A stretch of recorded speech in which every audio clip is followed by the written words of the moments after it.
بسم اللہ الرحمن الرحیم اردو البم کے معزز سامعین السلام علیکم۔ رسول اللہ صلی اللہ علیہ وسلم نے اپنی حیات طیبہ کے ابتدائی 5 سال مکہ شہر سے باہر بادیہ بنی سعد میں گزارے تھے۔ اس دور میں یہ رواج تھا کہ شرفاء اور صاحب حیثیت قسم کے لوگ اپنے شیر خوار بچوں کو تربیت کے لیے بادیہ بھجوایا کرتے تھے تاکہ شہر کے مصنوعی ماحول سے دور بادیہ میں قدرتی آب و ہوا میں نیز فطری ماحول میں بچے کی بہتر نشوونما ہو سکے۔ اسی دستور کے مطابق رسول اللہ صلی اللہ علیہ وسلم کی والدہ ماجدہ آمنہ بنت وہب نے بھی اپنے اس نومولود نور نظر کو حلیمہ نامی بادیہ نشین خاتون کے حوالے کر دیا تھا، جس کا تعلق بنی سعد سے تھا اور اسی نسبت کی وجہ سے وہ حلیمہ سعدیہ کہلاتی تھی۔ چنانچہ رسول اللہ صلی اللہ علیہ وسلم 5 سال تک وہیں بادیہ بنی سعد میں مقیم رہے۔ اس دوران وقتاً فوقتاً حلیمہ سعدیہ اس نونہال کو اس کی ماں سے ملانے کی خاطر مکہ لاتی رہتی تھی۔ اس زمانے میں ہر بڑے قبیلے میں بہت سے ذیلی قسم کے چھوٹے چھوٹے قبائل اور خاندان ہوا کرتے تھے۔ مثلاً شہر مکہ میں قریش بڑا مشہور اور طاقتور قبیلہ تھا جس کے بہت سے ذیلی قبائل تھے، مثلاً بنو ہاشم وغیرہ۔ اسی طرح طائف اور اس کے مضافات میں آباد بڑے مشہور اور طاقتور قبیلے حوازن کے بھی متعدد ذیلی قبائل تھے جو کہ طائف اور مکہ کے درمیان پھیلے ہوئے تھے۔ انہی میں ایک ذیلی قبیلہ بنو سعد بھی تھا۔ حوازن کے مسلمانوں کے خلاف جس جارحیت کا آغاز کیا گیا تھا، جس کے نتیجے میں غزوہ حنین کا تاریخی واقعہ پیش آیا تھا، اس جارحیت میں حوازن کے دیگر ذیلی قبائل کی طرح قبیلہ بنو سعد بھی شامل تھا۔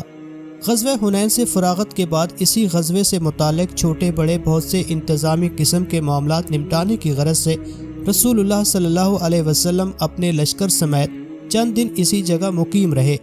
اس موقع پر یہ بات آپ کے ذہن میں تھی کہ آپ نے اپنے بچپن میں جو 5 سال کا عرصہ اپنی رضائی والدہ حلیمہ سعدیہ کے گھر میں گزارا تھا وہ یہی علاقہ تھا۔ حلیمہ سعدیہ کا گھر یہیں کہیں آس پاس ہی تھا۔ نیز آپ کو یہ بات بھی یاد تھی کہ حلیمہ سعدیہ کی ایک بیٹی ہوا کرتی تھی جس کا نام تھا شیمہ، اور چونکہ عمر میں آپ صلی اللہ علیہ وسلم سے کچھ بڑی تھی اور دن بھر اس چھوٹے بھائی یعنی محمد کو گود میں لیے ہوئے اپنے محلے کے دیگر بچوں کے ہمراہ گلی کوچوں میں کھیلتی رہتی تھیں۔ اس غزوہ حنین کے موقع پر چونکہ حوازن والوں کی یہ کیفیت تھی کہ ہر کوئی اپنے اس جوشیلے سپہ سالار مالک بن عوف کے حکم پر اپنے بیوی بچوں کو بھی میدان جنگ میں ہمراہ لایا تھا، لہٰذا حوازن کی شکست و پسپائی کے نتیجے میں مسلمانوں کے ہاتھ جو 6000 قیدی لگے تھے ان میں بڑی تعداد میں عورتیں اور بچے بھی شامل تھے۔ ایک روز رسول اللہ صلی اللہ علیہ وسلم جب اپنے چند ساتھیوں کے ہمراہ وہیں کسی جگہ تشریف فرما تھے کہ اس دوران بنو سعد سے تعلق رکھنے والی چند عورتوں کا اس جگہ سے گزر ہوا۔ اس موقع پر ان میں سے ایک عورت کی جب رسول اللہ صلی اللہ علیہ وسلم پر نگاہ پڑی تو وہ ٹھٹک کر رہ گئی۔ اس کے بڑھتے ہوئے قدم وہی رک گئے اور تب وہ آپ صلی اللہ علیہ وسلم سے مخاطب ہو کر یوں کہنے لگی، میں شیمہ ہوں، مجھے دیکھیے، میں آپ کی بہن شیمہ حلیمہ سعدیہ کی بیٹی۔ یہ آواز سن کر اور اس عورت کی زبانی یہ بات سن کر رسول اللہ صلی اللہ علیہ وسلم چونک گئے۔ آپ کے رخ انور پر خوشی کے آثار نمایاں ہونے لگے، لیکن فوراً ہی آپ نے اس عورت کو مخاطب کرتے ہوئے فرمایا، اس بات کا کیا ثبوت ہے کہ تم واقعی شیمہ ہی ہو؟ تب اس عورت نے بہت سی باتیں یاد دلائیں، بہت سی نشانیاں بتائیں، جن کے نتیجے میں رسول اللہ صلی اللہ علیہ وسلم نے اسے پہچان لیا کہ واقعی یہ میری رضائی بہن شیمہ ہی ہے۔ اور تب آپ صلی اللہ علیہ وسلم نے نہایت گرمجوشی کے ساتھ اس کا استقبال کیا، خوب عزت افزائی فرمائی اور بہت زیادہ احترام کیا، حتیٰ کہ آپ صلی اللہ علیہ وسلم نے اپنے کندھے پر رکھی ہوئی اپنی چادر اتار کر زمین پر بچھائی اور شیمہ کو اس پر بٹھایا۔ نیز عرصہ دراز کے بعد ہونے والی اس اچانک ملاقات پر آپ صلی اللہ علیہ وسلم نے انتہائی مسرت کا اظہار فرمایا۔ جس طرح رسول اللہ صلی اللہ علیہ وسلم اپنے رضائی بہن کے ساتھ اس ملاقات پر بہت زیادہ مسرور تھے، اسی طرح شیمہ بھی بہت زیادہ خوش تھیں، خصوصاً اس نے جب اپنے بھائی کی اتنی بڑی قدر و منزلت اور اتنا عظیم مقام و مرتبہ دیکھا تو وہ بے حد خوش ہوئی اور انتہائی مسرت کا اظہار فرمایا۔ اپنے بھائی کو اس قدر باعزت دیکھ کر وہ مسلمانوں کے ہاتھوں اپنی قوم کی اس بدترین شکست اور اتنے بڑے نقصان کا غم بھی بھول گئیں۔ نیز یہ کہ اس موقع پر وہ مسلمان بھی ہو گئیں، اور پھر جب وہاں سے رخصت ہونے لگیں تو رسول اللہ صلی اللہ علیہ وسلم نے اسے یہ پیشکش فرمائی کہ اگر وہ چاہے تو عزت و احترام کے ساتھ اب مسلمانوں میں ہی رہے، اور اگر واپس اپنے علاقے کی طرف جانا چاہے تب بھی اسے روکا نہیں جائے گا۔ اس پر اس نے اپنے علاقے کی طرف واپس جانے کی خواہش ظاہر کی۔ تب رسول اللہ صلی اللہ علیہ وسلم نے اسے انتہائی عزت و احترام کے ساتھ نیز بہت سے تحائف کے ساتھ وہاں سے رخصت فرمایا۔ غزوہ حنین کے موقع پر مسلمانوں کے ہاتھوں شکست سے دوچار ہونے کے بعد مشرکین بڑی تعداد میں طائف کی طرف بھاگ کھڑے ہوئے تھے، جس پر رسول اللہ صلی اللہ علیہ وسلم نے ان کے تعاقب کی غرض سے طائف کی جانب پیش قدمی فرمائی، لیکن اس موقع پر وہ طائف والے بڑے مضبوط قلعوں کے اندر قلعہ بند ہو کر بیٹھ گئے۔ رسول اللہ صلی اللہ علیہ وسلم نے اپنے لشکر کے ہمراہ ان کا محاصرہ کیا۔ 15 روز اسی کیفیت میں گزر گئے۔ آخر رسول اللہ صلی اللہ علیہ وسلم نے اپنے ساتھیوں کو مخاطب کرتے ہوئے فرمایا کہ ان طائف والوں کے ساتھ اب سختی برتنے کی کوئی ضرورت باقی نہیں رہی، لہٰذا اب ہمیں یہ محاصرہ ختم کر کے واپس لوٹنا چاہیے۔ چنانچہ یہ محاصرہ ختم کر دیا گیا۔ رسول اللہ صلی اللہ علیہ وسلم کا یہ فیصلہ نیز طائف والوں کے بارے میں آپ کا یہ انداز بالکل درست تھا، کیونکہ غزوہ حنین کے بعد اب ان میں کوئی دم خم باقی نہیں رہا تھا، اور پھر آپ صلی اللہ علیہ وسلم کے اس فیصلے کا نتیجہ یہ ظاہر ہوا کہ رفتہ رفتہ وہ سبھی خود ہی دین اسلام قبول کرتے چلے گئے اور آئندہ چل کر دین کے علمبردار ثابت ہوئے۔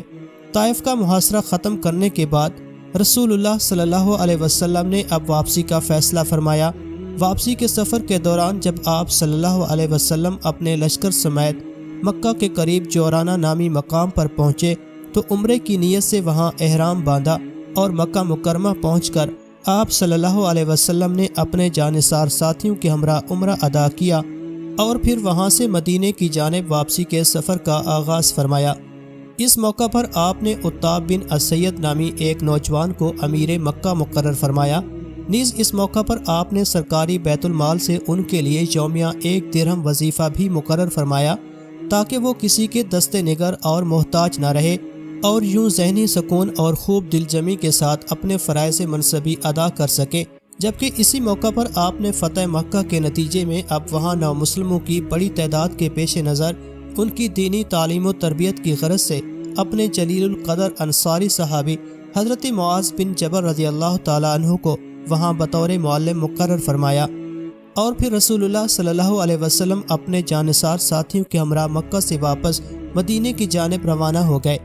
آپ کا یہ سفر کافی طویل ثابت ہوا تھا۔ فتح مکہ کے موقع پر آپ ماہ رمضان میں مدینہ سے مکہ کی جانب روانہ ہوئے تھے۔ اس کے بعد شوال کا پورا مہینہ گزر گیا تھا، اور اب ماہ ذی القعدہ کے بالکل آخری دن چل رہے تھے جب آپ صلی اللہ علیہ وسلم مدینے کے لیے واپس روانہ ہوئے۔ اس موقع پر یقیناً رسول اللہ صلی اللہ علیہ وسلم کے قلم مبارک میں کتنی ہی یادیں گردش کر رہی ہوں گی۔ تقریباً 2.5 ماہ قبل جب مکہ آمد ہوئی تھی، اس وقت کے مناظر، فتح مکہ کے یادگار اور تاریخی موقع پر پیش آنے والے حالات و واقعات کے مناظر، اور پھر حنین میں کیا ہوا، جورانہ کے مقام پر تقسیم غنائم کے وقت خلاف توقع کیسے کیسے معاملات پیش آئے، حوازن اور ثقیف کے ساتھ معاملات اور تعلقات میں کیسے کیسے موڑ آئے، حضرت شیمہ سے کس طرح عجیب و غریب قسم کے حالات میں اچانک ملاقات ہوئی، اور پھر طائف کا محاصرہ کس طرح طول پکڑتا چلا گیا۔ اسی کیفیت میں آپ صلی اللہ علیہ وسلم اپنے جانثار ساتھیوں کے ہمراہ اب مکہ سے مدینے کی جانب رواں دواں تھے۔ آج سے تقریباً 8 سال قبل بھی آپ صلی اللہ علیہ وسلم اسی طرح مکہ سے مدینے کی جانب محو سفر تھے، اور آج بھی، لیکن 8 سال قبل آپ صلی اللہ علیہ وسلم مکہ سے خفیہ طور پر روانہ ہوئے تھے،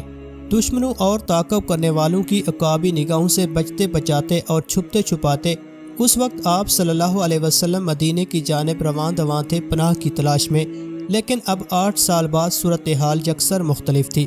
اب آپ صلی اللہ علیہ وسلم کا یہ سفر خفیہ نہیں تھا۔ اب آپ کسی پناہ کی تلاش میں نہیں جا رہے تھے، بلکہ آج تو آپ اپنے ہزاروں جانثاروں کی معیت میں بلکہ ان کی قیادت کرتے ہوئے ان راستوں پر گامزن تھے۔ اور یہ طویل سفر طے کرنے کے بعد آپ صلی اللہ علیہ وسلم جب مدینہ پہنچے تو آج آپ صلی اللہ علیہ وسلم وہاں اجنبی نہیں تھے، مکہ سے خفیہ طور پر نہیں آئے تھے، بلکہ آج تو آپ فاتح مکہ کی حیثیت سے وہاں سے واپس تشریف لائے تھے۔ اگر آپ صلی اللہ علیہ وسلم چاہتے تو فتح مکہ کے بعد آپ وہیں مستقل طور پر مقیم ہو جاتے، لیکن آپ نے ایسا نہیں کیا تھا، بلکہ آپ تو مدینے کی محبت میں نیز اہل مدینے کی محبت میں واپس چلے آئے تھے۔ یقیناً یہ بھی آپ کی وفا کی ایک اعلیٰ مثال تھی۔ فتح مکہ اور پھر غزوہ حنین و طائف کے بعد جب رسول اللہ صلی اللہ علیہ وسلم اپنے جانثار ساتھیوں کے ہمراہ واپس مدینہ منورہ تشریف لائے تو اب بظاہر اگرچہ جزیرۃ العرب میں عمومی کیفیت یہ تھی کہ مشرکین کی قوت ٹوٹ چکی تھی اور ان میں اب کوئی دم خم باقی نہیں رہا تھا، لیکن اس کے باوجود بعض اوقات دور دراز کے علاقوں سے وقتاً فوقتاً کوئی نہ کوئی شورش اور فتنہ برپا کیے رکھتے تھے، کوئی نہ کوئی قبیلہ سرکشی دکھاتا رہتا تھا، اور پھر خصوصاً یہ کہ اسلامی ریاست اب بہت زیادہ وسعت بھی اختیار کر چکی تھی، لہٰذا اس قدر وسیع رقبے پر پھیلی ہوئی اس ریاست کے اطراف و اکناف میں نظم و ضبط اور امن و امان قائم رکھنا بہت ضروری تھا، اور یہ کوئی آسان کام نہیں تھا۔ لہٰذا فتح مکہ کے بعد سر اٹھانے والی ایسی مختلف شورشوں کی بیخ کنی اور سرکوبی کی غرض سے رسول اللہ صلی اللہ علیہ وسلم بحیرۃ العرب کے طول و عرض میں مختلف مقامات پر اور مختلف قبائل کی جانب فوجی مہمات ارسال فرماتے رہے۔ فتح مکہ کا تاریخی واقعہ ہجرت کے 8ویں سال پیش آیا تھا۔ اس کے اگلے ہی سال یعنی ہجرت کے 9ویں سال رسول اللہ صلی اللہ علیہ وسلم نے مدینہ منورہ سے ایسی جو فوجی مہمات ارسال فرمائیں ان کی تعداد 16 تھی۔ ایسی ہی ایک فوجی مہم ان دنوں رسول اللہ صلی اللہ علیہ وسلم نے حضرت علی بن ابی طالب رضی اللہ تعالی عنہ کی زیر قیادت قبیلہ طوئی کی جانب روانہ فرمائی تھی تاکہ اس قبیلے کی طرف سے برپا کردہ شورش کا خاتمہ کیا جا سکے۔ یہ وہی قبیلہ تھا کہ جس کا سردار کسی زمانے میں حاتم طائی نامی شخص ہوا کرتا تھا، جس کی سخاوت و فیاضی، انسان دوستی، ہمدردی، مہمان نوازی اور غریب پروری کی داستانیں ملک عرب کے طول و عرض میں ضرب المثل بنی ہوئی تھیں۔ حاتم طائی خود تو رسول اللہ صلی اللہ علیہ وسلم کی بعثت اور دین اسلام کا سورج طلوع ہونے سے قبل ہی اس جہان فانی سے کوچ کر چکا تھا، البتہ اب اس کا لائق و فائق بیٹا عدی بن حاتم اپنے اس قبیلے طائی کا سردار تھا۔ ظہور اسلام سے قبل جب حاتم طائی اس قبیلے کا سردار تھا تب اس نے شرک اور بت پرستی سے تائب ہو کر دین نصرانیت اختیار کر لیا تھا، اور یہی وجہ تھی کہ اس کا بیٹا عدی بھی نصرانی مذہب ہی کا پیروکار تھا۔ اس قبیلہ طائی کی جانب سے جب شورش کا آغاز ہوا تو اس کی سرکوبی کی غرض سے رسول اللہ صلی اللہ علیہ وسلم کے حکم پر حضرت علی رضی اللہ تعالی عنہ اسلامی دستے کی قیادت کرتے ہوئے مدینہ سے اس علاقے کی جانب رواں دواں ہو گئے کہ جو اس قبیلے کا مسکن تھا۔ وہاں پہنچنے کے بعد اسلامی لشکر اور قبیلہ طائی والوں میں جنگ کی نوبت پیش آئی، جس کے نتیجے میں مسلمانوں کو غلبہ نصیب ہوا تھا، جبکہ قبیلہ طائی والے شخص شکست کھا گئے۔ بڑی تعداد میں وہ ادھر ادھر بھاگ کھڑے ہوئے، ان کی بہت بڑی تعداد مسلمانوں کے ہاتھوں قیدی بنی، جبکہ ان کا سردار عدی بن حاتم طائی اپنے علاقے سے بچ نکلنے میں کامیاب رہا، اور وہاں سے فرار ہونے کے بعد وہ مسلسل سفر کرتا ہوا ملک شام جا پہنچا، جہاں اس نے اپنے ہم مذہب لوگوں یعنی رومیوں کی پناہ حاصل کر لی۔ دوسری جانب مسلمان جب کامیاب و کامران وہاں سے واپس مدینے کی جانب عازم سفر ہوئے تو اب ان کے ہمراہ اس شکست خوردہ قبیلہ طائی سے تعلق رکھنے والے قیدی بھی بڑی تعداد میں موجود تھے، اور اسی کیفیت میں مسلسل سفر کرتے ہوئے یہ اسلامی لشکر آخر واپس مدینہ منورہ پہنچا۔ اللہ پاک میرا بیان کرنا اور آپ کا سننا اپنی بارگاہ الہی میں قبول فرمائے اور ہم پر بے شمار برکتیں نازل فرمائے۔ ناظرین محترم، اگر ویڈیو اچھی لگے تو ویڈیو کو لائک اور چینل کو ضرور سبسکرائب کریں۔ ملتے ہیں سیرت النبی صلی اللہ علیہ وسلم کی اگلی ایپیسوڈ کے ساتھ۔ اپنا اور اپنے ایمان کا بہت سارا خیال رکھیں۔ اللہ حافظ۔